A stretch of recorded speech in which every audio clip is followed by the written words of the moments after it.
இந்த வீடியோக்குள்ள போறதுக்கு முன்னாடி நம்ம சேனலை சப்ஸ்கிரைப் பண்ணாதவங்க சப்ஸ்கிரைப் பண்ணிடுங்க, பக்கத்துல இருக்க பெல் பட்டனையும் கிளிக் பண்ணிக்கோங்க. வாங்க வீடியோக்குள்ள போகலாம். கயல் சீரியலால வாழ்க்கையே போச்சு அப்படின்னு சீரியல் நடிகரோட மனைவி ஊடகங்கள் முன்னாடி கை எடுத்து கும்பிட்டு கேட்டுக்கிட்ட காணொளி இப்போ சமூக வலைதளங்கள்ல வைரலாக்கப்பட்டு வந்துட்டு இருக்கு. பிரபல தொலைக்காட்சியில பரபரப்பா ஒளிபரப்பாகிட்டு வர சீரியல்கள்ல ஒண்ணுதான் கயல். இந்த சீரியல்ல சைத்ரா கதாநாயகியாகவும் சஞ்சீவ் கார்த்தி ஹீரோவாகவும் நடிச்சு வராரு.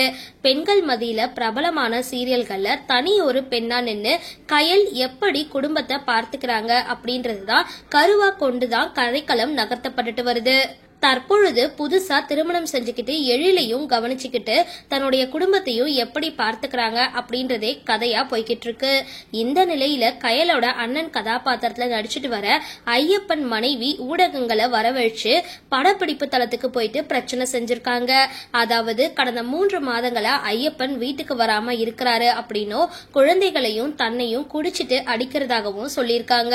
மேலும் இனியும் இந்த கயல் சீரியல் வேண்டாம், என்னுடைய குழந்தைக்கு அப்பா வேணும், ஏன்னா அவ பள்ளிக்கு போக இருக்கா, அதுக்கு அப்பா வேணும், கணவரை பார்க்க விடாம தடுக்கிறாங்க, அதனாலதான் மீடியாக்களை அழைச்சேன் அப்படின்னு பேசியிருக்காங்க. இதுக்கு சீரியல் குழுவினர் என்ன பதில் கொடுப்பாங்க அப்படின்றத பொறுத்திருந்து பார்க்கலாம். சரி, இந்த வீடியோ பத்தின உங்களோட கருத்துக்களை கீழே கமெண்ட் பாக்ஸ்ல போஸ்ட் பண்ணுங்க. வீடியோ பிடிச்சிருந்தா லைக் பண்ணுங்க, ஷேர் பண்ணுங்க, மறக்காம டிபி காபி சேனலை சப்ஸ்கிரைப் பண்ணுங்க.